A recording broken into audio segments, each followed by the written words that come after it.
The curtain rises on the 16th century, with the country in the grip of a religious revolution, as England and then other parts of the British Isles turn Protestant.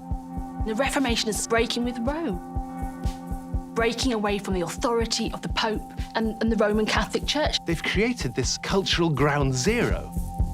The new Protestant elite can have a complete free rein to rebrand the kingdom exactly as they want it to be. Under Elizabeth I, Protestants use art, language, and new technology to wage a battle for power in the Isles. It's a time of rival queens, imperial ambition, plots, and intrigue. Mary is a huge threat to her. She's a kind of rallying point for anyone dissatisfied with Elizabeth's reign. In order to present England as a viable alternative to the Catholic forces, her court had to compete with them, not only in terms of its political power, but its cultural power. It's a society that truly understands what the fear of the other is about. Artists are caught up in the political and cultural flux and respond with surprising and often radical works. We are marginal, we are insecure, and within that, creativity is born because people are endlessly asking the questions about who they are, and that is a domain where the arts flourish. This is a story of the Elizabethan age and a culture shaken by faith, propaganda, artistic subversion, and the rise of an explosive new entertainment, theatre. It is the cause. It is the cause.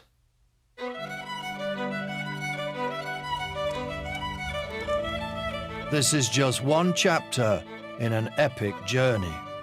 Across 1,500 years, through 8 dramatic turning points of history, as contemporary artists and thinkers encounter artworks that defined their age.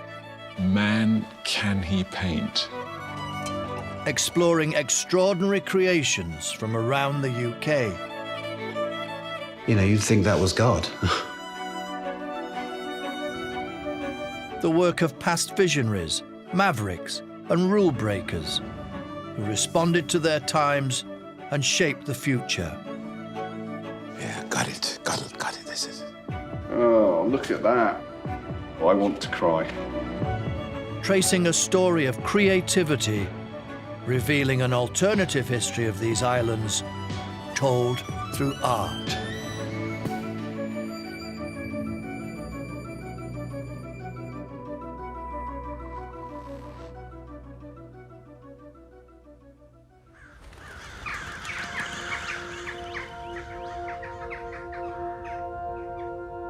In every corner, there was nothing to be seen but weeping and sorrowful people.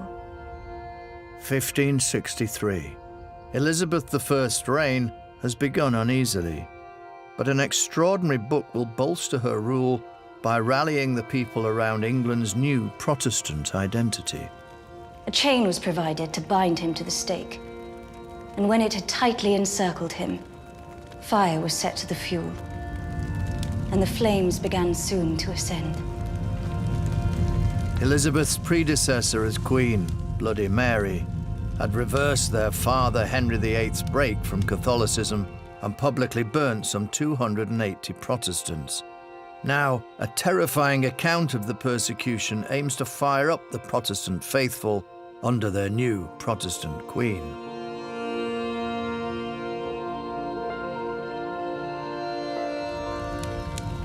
But when he was black in the mouth, and his tongue swollen that he could not speak, yet his lips went, till they were shrunk to the gums. And he knocked his breasts with his hands, until one of his arms fell off, and knocked still with the other. What time the fat, water, and blood dropped from his fingers' ends, until by renewing of the fire, his strength was gone. One of the things that I felt revisiting the actual text of the book is just quite how emotive it is and quite how visceral his writing is. Best-selling author Stephanie Merritt writes historical thrillers set during the reign of Elizabeth I under the pen name S.J. Paris. I get the sense that he relishes the impact on the reader in, I think, the way that a lot of contemporary crime novelists do. He really likes to dwell on the physical suffering and the really graphic nature of the tortures and the executions that these English martyrs are subjected to. And it's obviously a way of encouraging his readers to wince and to emphasize the cruelty of the Catholic persecutors.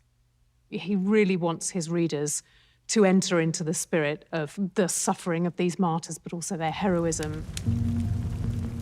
Thus was he 3/4 of an hour or more in the fire. But having his nether parts burned and his bowels fallen out, he died as quietly as a child in his bed. It is disgusting in places. The images have a kind of video nasty quality about them. The illustrations are hugely important to the popularity of the Book of Martyrs. So if you go to the pages where the illustrations are, they're always the most worn pages. You can see candle wax on those pages, and you can sometimes see little bits of food caught in those pages. Sometimes people have coloured them in. And even you see where the reader has defaced the face of the persecutor in the image. So you bashed it through. Foxe was very keen to be seen as an accurate historian. So he travelled all around the country. He looked at cathedral archives, he sought out eyewitnesses, he sought out families and friends of people who had been arrested and executed so that he could back up his stories with first-hand information. Foxe's book is taken up by the Church of England and chained in cathedrals, churches and guildhalls across the country for public reading. We do tend to think of the Church of England as being very genteel now. Foxe's book is a reminder that in its infancy, the Church of England was fighting for its life, and it had to fight with whatever weapons it could get its hands on. The womb of said Peritine being burned, there did issue from her a goodly man-child, which by the officers was taken up and handled, and after, in the most despiteful manner, thrown into the fire.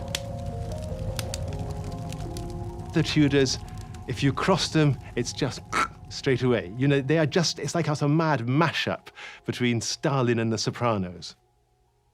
In a second edition that runs to more than 2,300 pages, over 3 million words, nearly 4 times the length of the Bible, Foxe and his Anglican sponsors harness the power of a new technology, printing.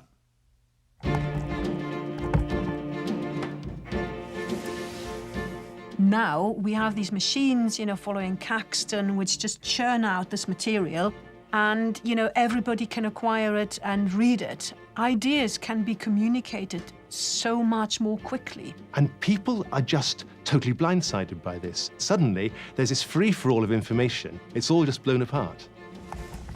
It's impossible to look at the early years of print without thinking of the internet. Suddenly, the thoughts of anonymous strangers, hundreds or thousands of miles away, are in your head, and there's very little you can do to stop it. A lighted faggot was now laid at Dr. Ridley's feet, which caused Mr. Latimer to say, "Be of good cheer, Ridley, and play the man. We shall this day, by God's grace, light up such a candle in England as I trust will never be put out." If you think of Orwell's quote, "Who controls the past controls the future," and it feels very much that that is what Foxe is trying to do with this history. Casting down his head again into the smothering smoke, he yielded up his life for the truth. He makes sure to emphasize how cheerful and how stoical these people were on their way to the stake. I think there is a very clear sense in which this book is intended to create a unifying sense of national identity and national character. Merciful Father, for Jesus' sake, receive my soul. It creates a mythology of persecution. It creates an identity for English Protestants. It's them against the world. O Lord, receive my spirit. Foxe's Book of Martyrs, I think, is about the exercise of trauma in such a fervent, febrile theological moment. But it's also creating a version of national religious history. None but Christ. None but Christ. You have this new emergent sense of nationalism. Repent, England.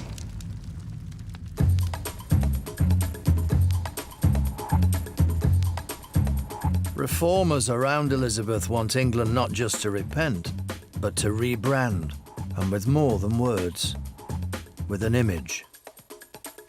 A unique body of artwork creates a logo for defiant Protestant England, the figure of the Queen herself, depicted by court painters over decades. Facing down the Catholic continent, an internal treachery and intrigue. A more totemic symbol of monarchy even than that of her glowering father, Henry VIII.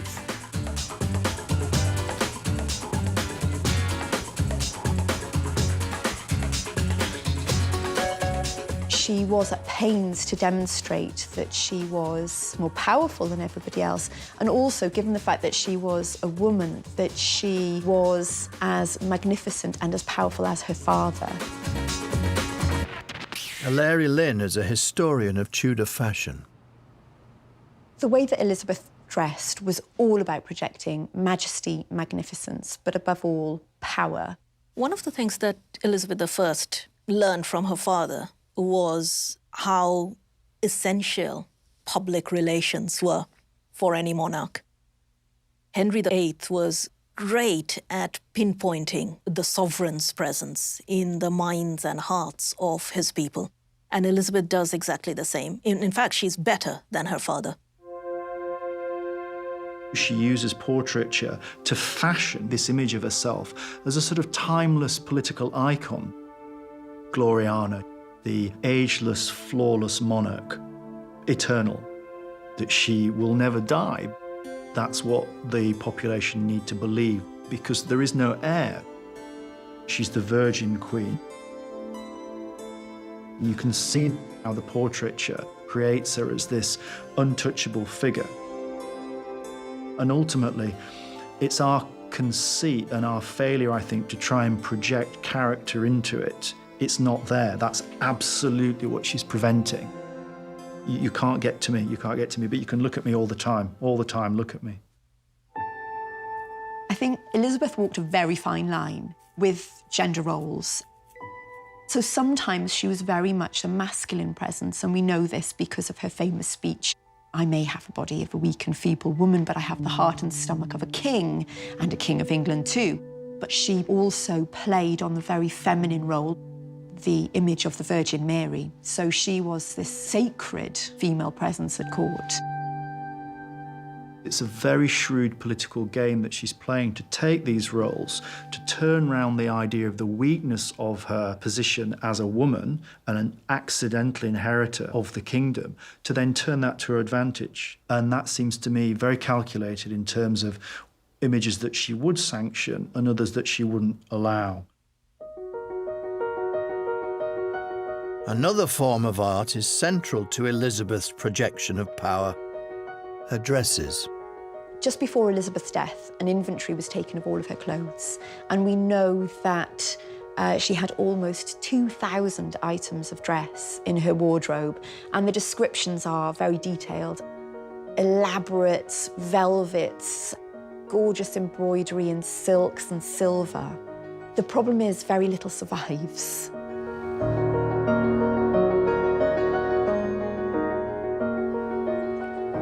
But when a mysterious ornate altar cloth from a church in Herefordshire was restored by historic royal palaces, Hilary Lynn was able to confirm something extraordinary.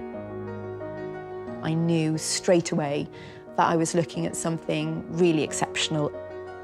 It featured embroidery on it of a skill and a quality that I'd never seen before.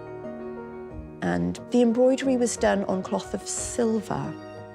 Now that is really exceptional, because cloth of silver in the 16th century is reserved for the immediate members of the royal family. But then On top of that, it shows evidence of pattern cutting and bits of seaming that makes it look as though it came from a dress. I had a pretty good hunch that I was looking at something that might have been worn by Elizabeth I herself. I was doing a residency at Hampton Court at the same time that the Bacton Altar Cloth was exhibited. On my first day, I just ran downstairs and kind of just spent 2 hours with the cloth and was just blown away. It has this crazy sheen to it, this shining, the whole thing is just glowing and alive. James Merry is an artist who works with hand embroidery and mask making. He's a frequent collaborator with Icelandic musician Björk. Apart from the fact that it's so beautiful and gorgeous, you can just see it's a master at work, almost a virtuoso showing off. It's just flawless, there's not one mistake in it. Calling it a piece of craft would be such a disservice because it is it's clearly just a masterpiece of art. I think that's something that embroidery has over a lot of other art forms, and it's not something that's kind of stuck in a frame on the wall. It's something you put against your skin and you kind of inhabit. This was something that Elizabeth wore on her breast. If you imagine this character covered in flowers in a dark, candlelit room, the way the fabric would have glowed, it would have just been spectacular. Despite the glow of Gloriana, Elizabeth's court is far from united.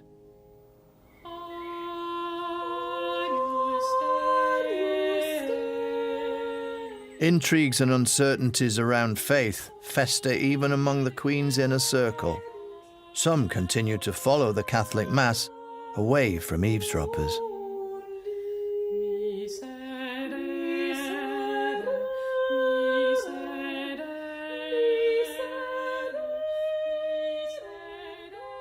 It was music to be sung in secret.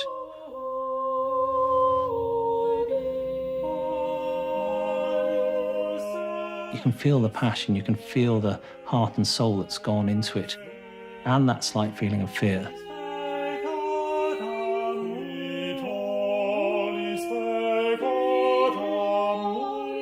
The Mass was crucial to Catholics in this period, celebrating the Mass. It was an absolute cornerstone of their faith and their identity.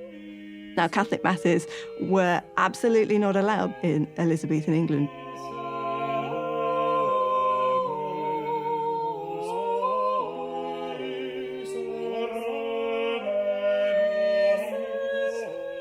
There has to be something that can be dropped at any moment. If there's a knock on the door, you have to be able to hide your priest in the priest hole, get rid of the vestments, you know, get back to doing something that looks innocent, if you like. So these were kind of dangerous moments.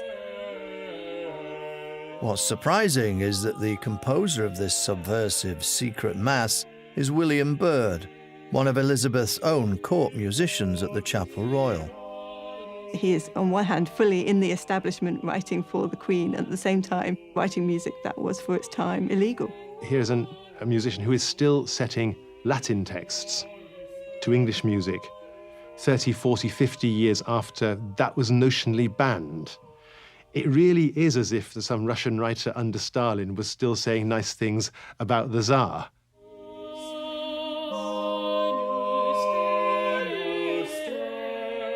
Created under unique pressure, Byrd's Mass for Four Voices is regarded as a masterpiece, pushing the boundaries of expression in music of the time.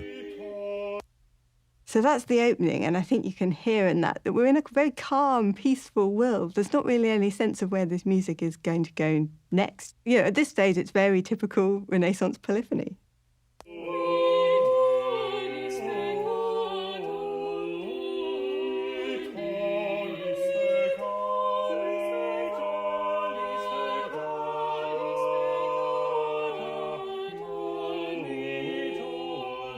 Here's where it changes.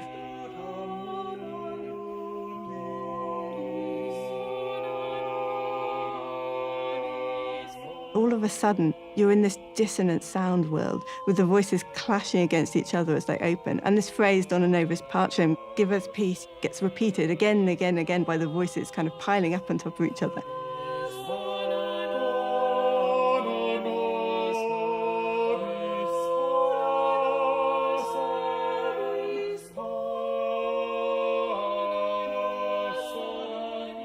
It's a real kind of expression of being kind of trapped, if you like, a community who are fearful, who are seeking change, who feel oppressed.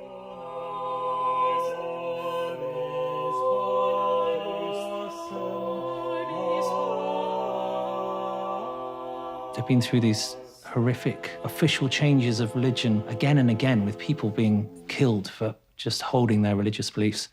Do we have to follow the faith that the monarch requires us to, but therefore will we go to hell? The music is not finding peace. It's got all these overlapping voices that keep on coming in slightly against each other, and there's this feeling that we're not going to have resolution. Despite the dangers, Byrd openly publishes his Catholic masses, but the net tightens around him. The 1580s is where the tensions really begin to mount.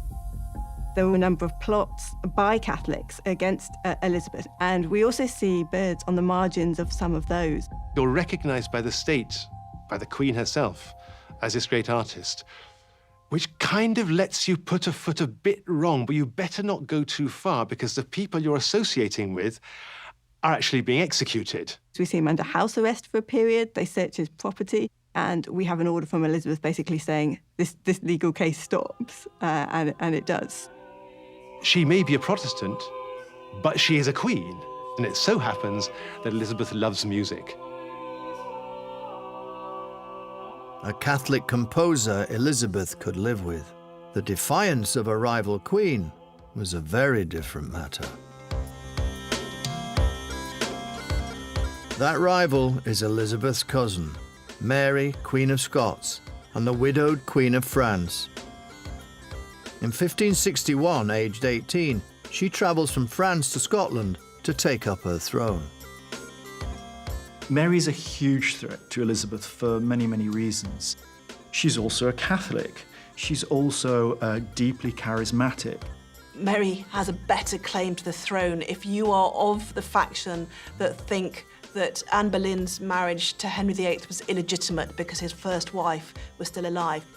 Elizabeth is a bastard. Elizabeth and Mary never met in person. They do exchange letters and poems. They address each other as cousin, but Elizabeth is being continually told by those around her that Mary is a huge threat to her. She's a kind of rallying point for anyone dissatisfied with Elizabeth's reign. There's clearly a closeness. They are kin, they are blood. But in the end, they are people who want to kill each other.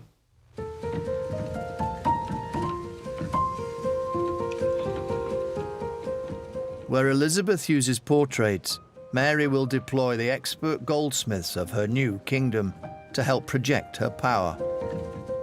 Sean Lean, one of Britain's top jewellery designers, famous for his intricate sculptural pieces for Alexandra McQueen, knows all about statement jewellery.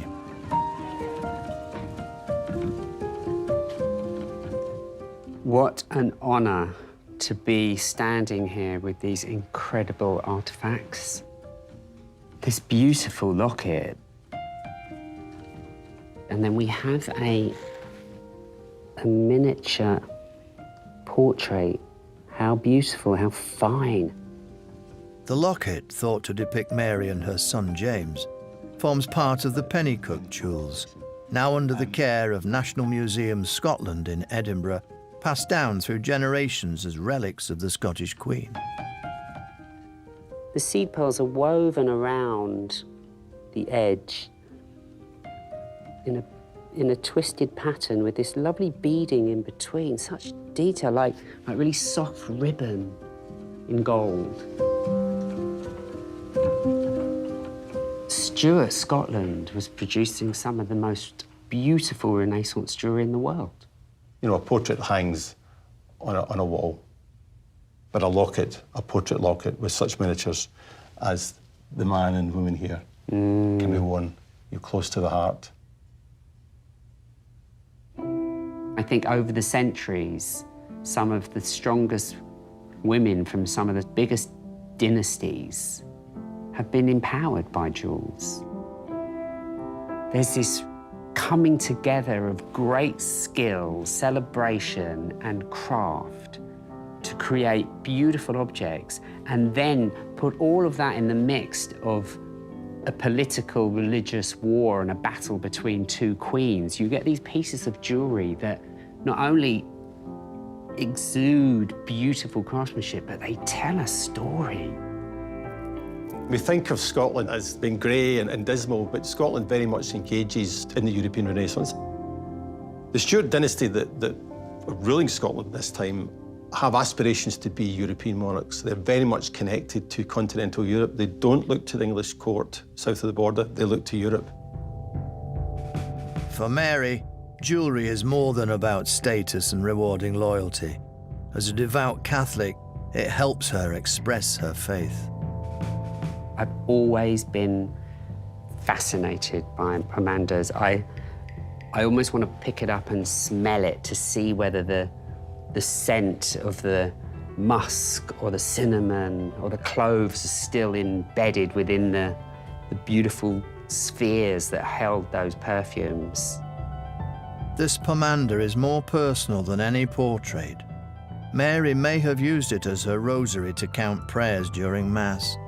The rosary beads are a very personal object. Each individual bead is handmade. You can see that lovingly, tentatively by a goldsmith. All the filigree has actually become quite smooth. Yes. And you can see that must have been the constant prayer and holding.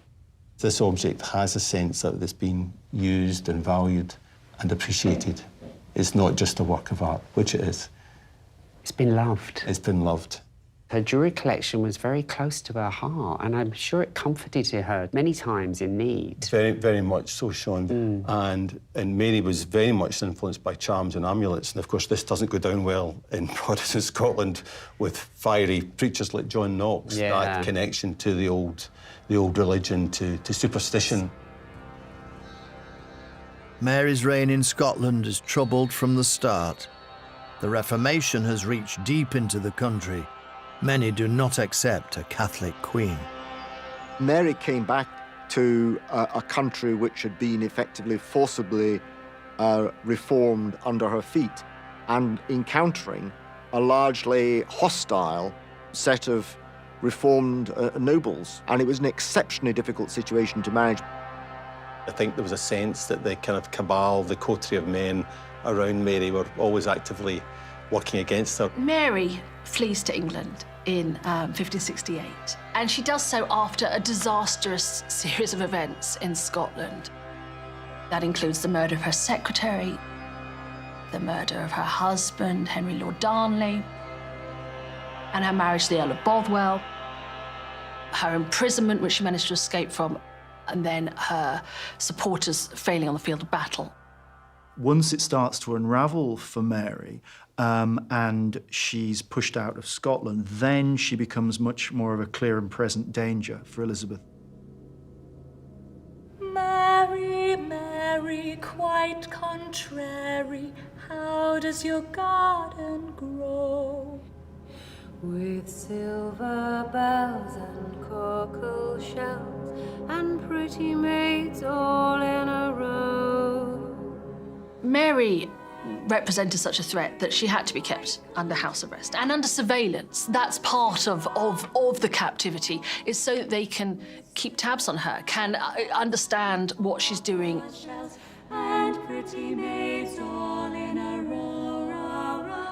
The English detained Mary in Carlisle and later at Bolton Castle.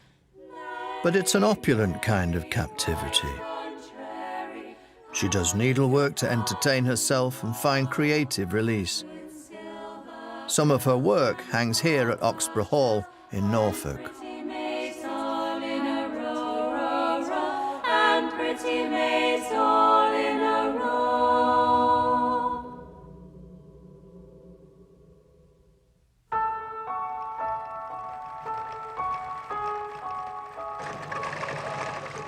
I first saw Mary Queen of Scots embroideries when I had my work alongside her, which was extraordinary. They are such compelling pieces of work. Alice Kettle is a textile artist who combines innovative design with traditional stitching craft. What they evoke is this fragility, which to some extent expresses the whole fragile condition of Mary.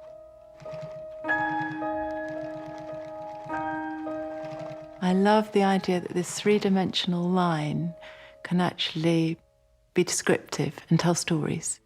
Given the high stakes, intrigue and suspicion always swirl around everything Mary does, even her embroidery.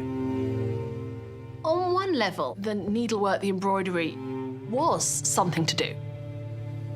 I mean, she had long hours to fill, and she talks to people at the time about doing needlework until she's in such pain. She can't do it any longer. However, there's also more to it than that. It's a method of communication for Mary when she's under surveillance. I mean, all her letters are being read and all her actions are being watched. And needlework represents a way to show her resistance to that and to communicate. In the Tudor period, everything is coded. Everything had a meaning. You have to be in the know to decipher and understand.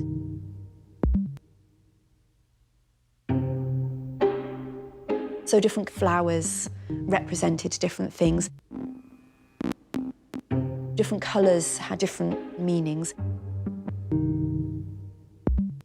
And in fact, there's a Renaissance theory that embodies all of this, and it's multum in parvo, which means much in little.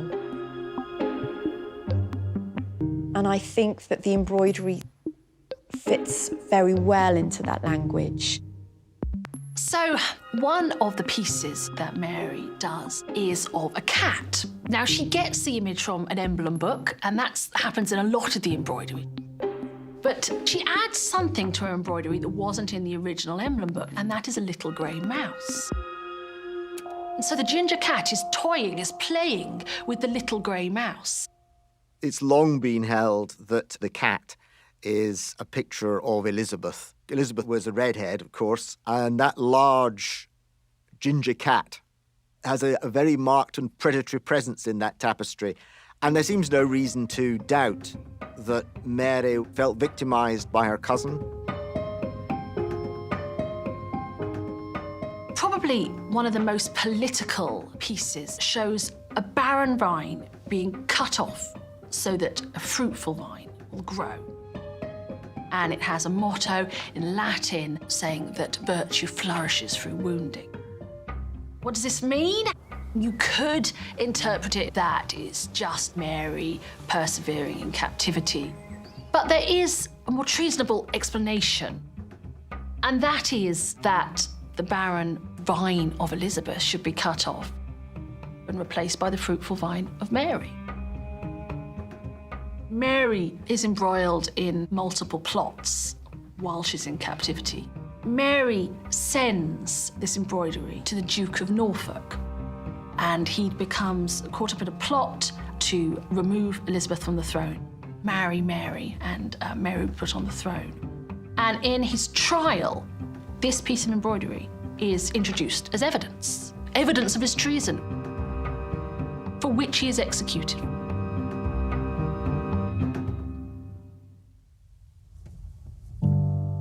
Mary Queen of Scots, it's all about chronicle of the everyday, of the contemporary event.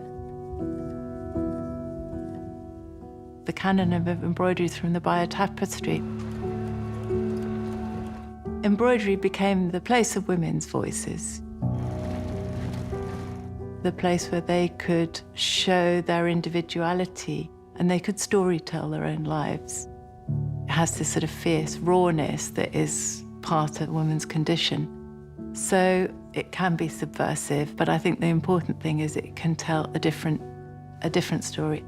And that is clearly what she's trying to do. She's trying to navigate her circumstances making these extraordinary works and send these messages out to the world. And it's lasting. You know, we still have the evidence of that, the evidence of who she was. Women's voices have been lost. We don't hear them. You know, they're hidden, which is why these pieces by Mary are so powerful. And I think encapsulate how embroidery and textiles is her legacy, is her voice in the present. In February 1587, Elizabeth signs a death warrant and Mary is beheaded.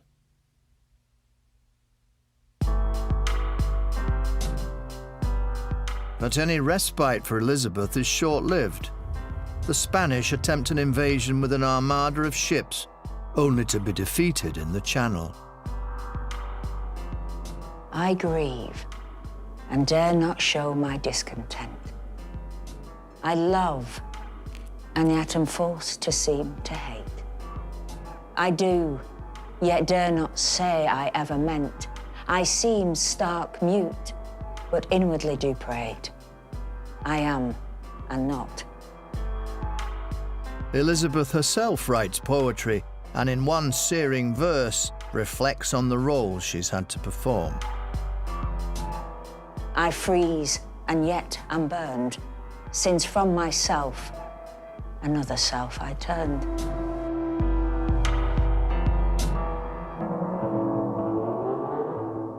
This is recognisably something modern, people thinking about their inner life, their souls. And that's something in the period which we see being played out in all the creative arts. In literature, poetry is endlessly maybe thinking about questions of love, but asking about, what does the beloved think? Does she love me? Does she not? What is my feeling now? Am I in love? Am I not? Is this just really about desire? So that sense of inwardness and introspection is, again, I think, the birth of what we call the modern self, modern identity.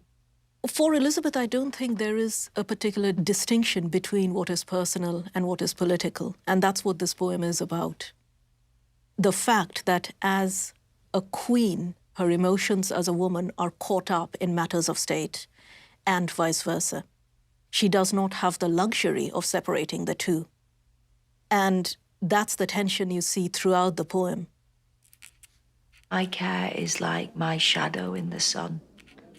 Follows me flying, flies when I pursue it, stands and lies by me, doth what I have done. His too familiar care doth make me rue it. Elizabethan age is an age of anxiety about the succession. By that stage, she's in her mid-40s, and she needs to marry and have children, but there's a question of who she could marry.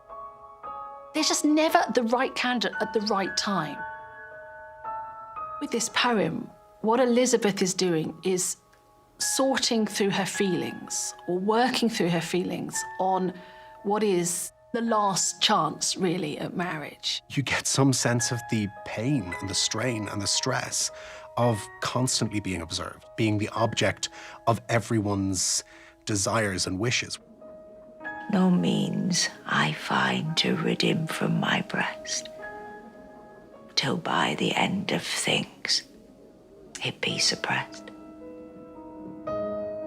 Women are supposed to be ideal, silent, absent, preferably. But here is Elizabeth writing and speaking, essentially laying open her own mental turmoil for all to see. And that's what makes it absolutely fascinating. Knowing what we do about her, knowing what a strategist and what a thinker she was, it's impossible to really relax into that and to fully believe that we're seeing the real Elizabeth. There's always that sense of, are we being played? Are we being turned to believe what she wants us to believe of her? Some gentler passions slide into my mind, for I am soft and made of melting snow. Oh, be more cruel, love, and so be kind. Let me or float or sink, be high or low, or let me live with some more sweet content, or die and so forget what love e'er meant.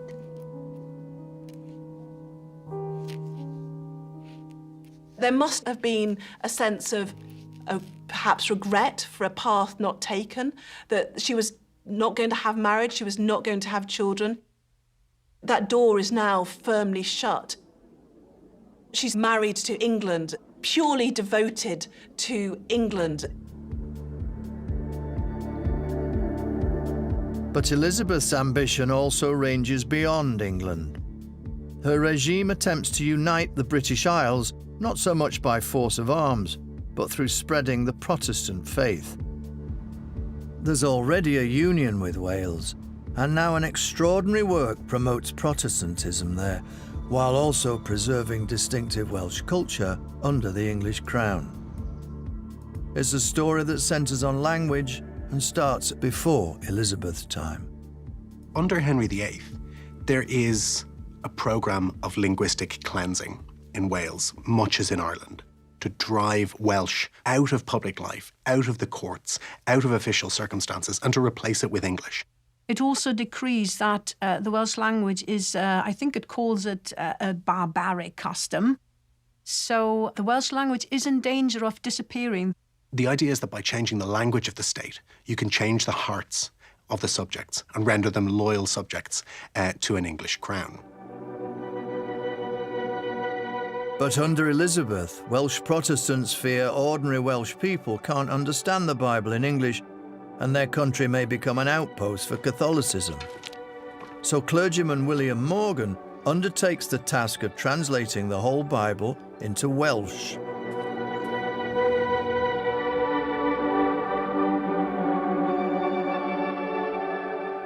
William Morgan is responding to those who said it would be much better just to teach everyone English. And he says it would take so long to teach everyone English. In the meantime, all of these monoglot Welsh speakers would be losing out on the word of God. Ydyw o ddywedodd, bydded goleuni, a goleuni a fi. The translation takes 10 years, but it's just step one of Morgan's efforts.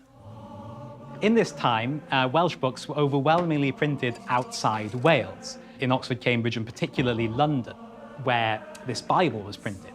And so the printers, by and large, wouldn't have understood Welsh. And if you can imagine them sort of manually trying to print each of these pages with no knowledge of the language, quite a few errors could be introduced. So William Morgan himself had to spend an entire year in London overseeing the printing of this book, which shows his dedication to it. He comes across as a very dedicated, perhaps stubborn figure, and that's just what was needed to get this work done. Eithir y rai a obeithiant yn yr arglwydd, a adnewyddant ein erth, y hedant fel yr yrod. It's a phenomenal success. The poets sing its praises, the prose writers say it's great. The preface is addressed to the most illustrious Queen Elizabeth.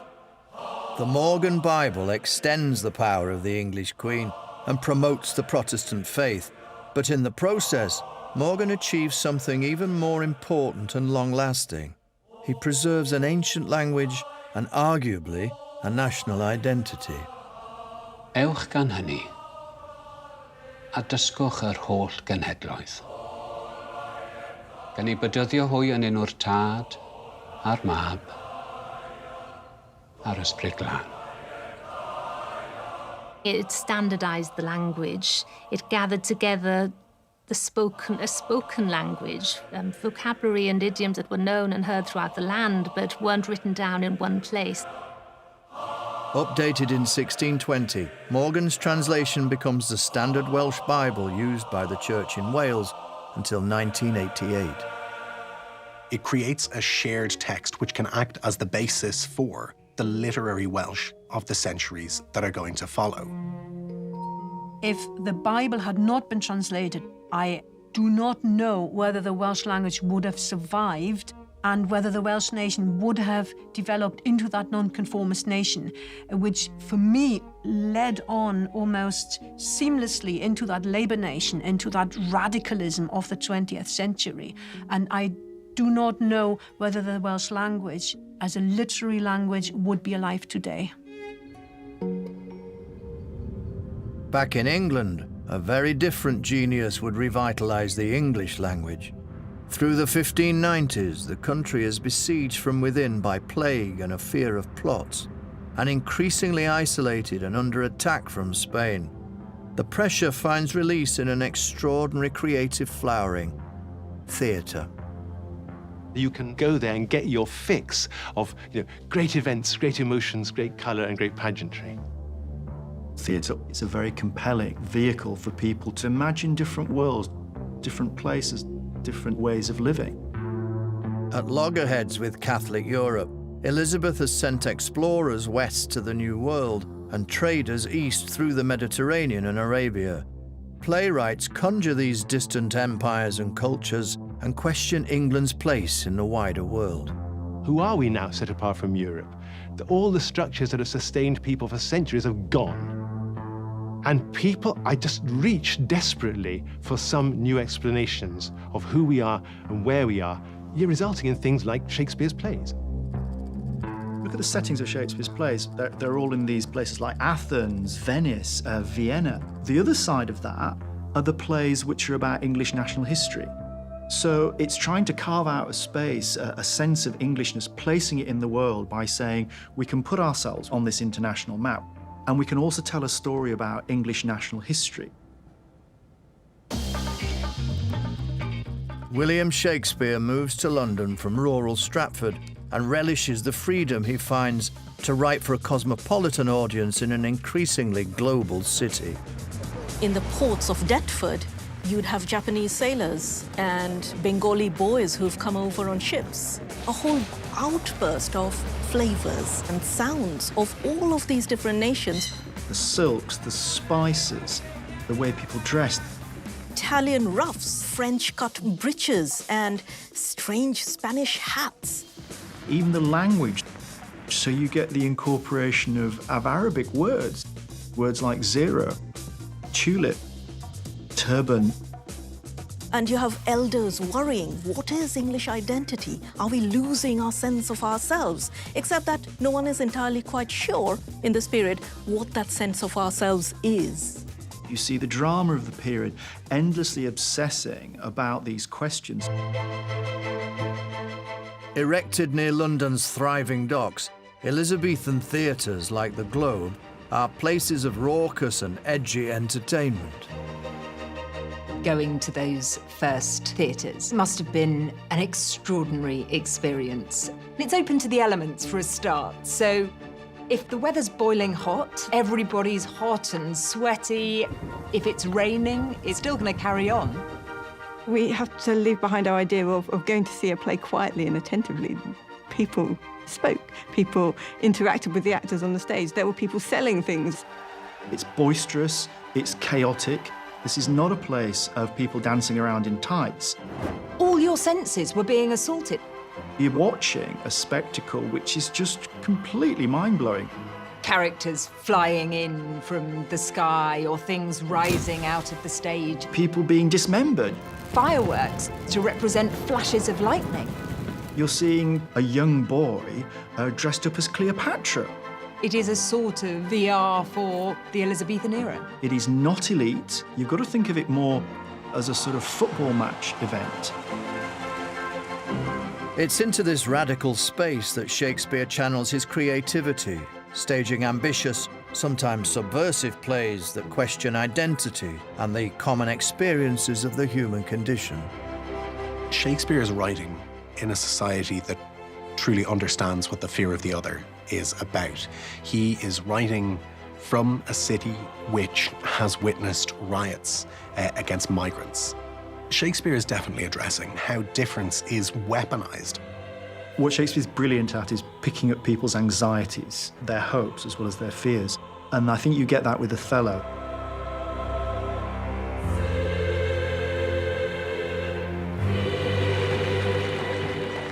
Oh, my fair warrior! My dear Othello! It gives me Othello tells a story of jealousy and betrayal in Venice. I am hitherto your daughter, but here's my husband. A powerful African general is brought down by his friend, who convinces him to kill his wife, Desdemona, for being unfaithful. Above all, Othello's problem is of the immigrant who thinks he belongs and suddenly realizes he doesn't. Oh, curse of marriage, that we can call these delicate creatures ours and not their appetites.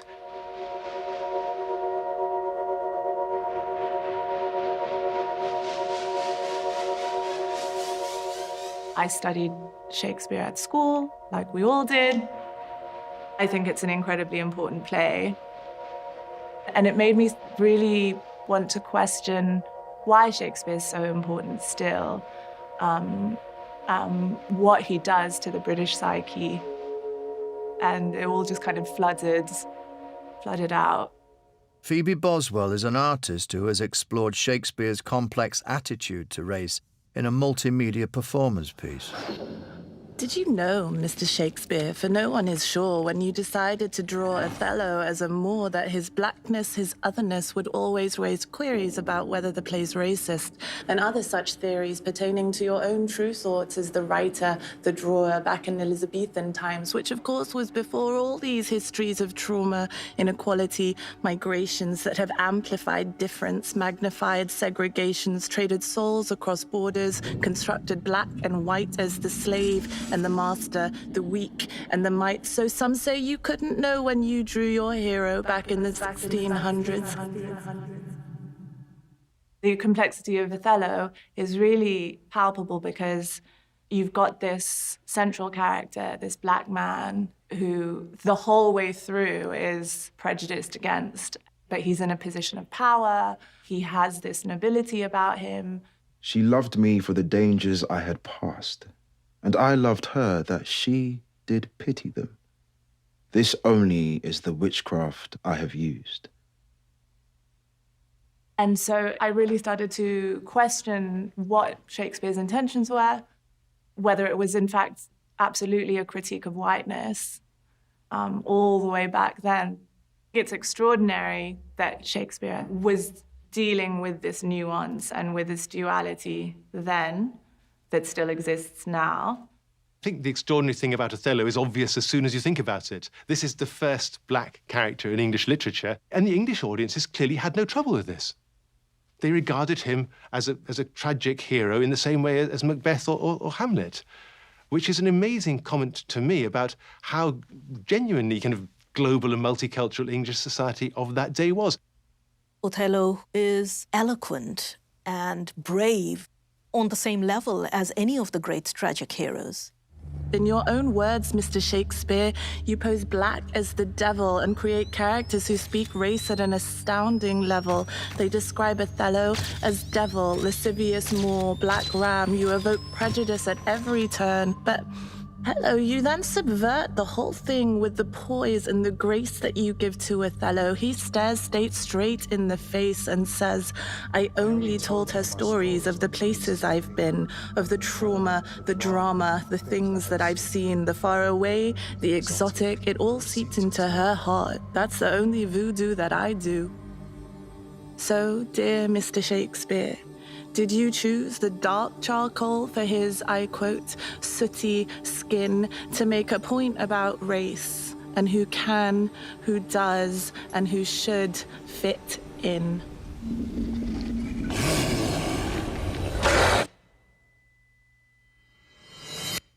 Haply. For I am black and have not those soft parts of conversation that chamberers have. Or for I am declined into the vale of years, yet that's not much. She's gone. Through the impact of their writing, the Elizabethan playwrights transformed the reputation of the English language.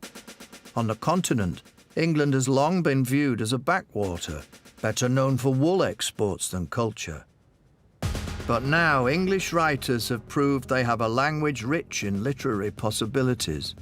Few people outside England would have spoken English, but over the course of the 16th century, we moved to a real pride and a feeling that actually sort of English is able to rival any of the other vernacular languages of Europe, and even Latin itself. and I have plucked thy rose. I cannot give it vital growth again. It must needs wither. The new Protestant cult of the word is, I think, vital to why Shakespeare appears when he does. Because the English have been trained to listen extremely carefully to what's being said from the pulpit. You're hearing your vernacular language being spoken by people on a stage.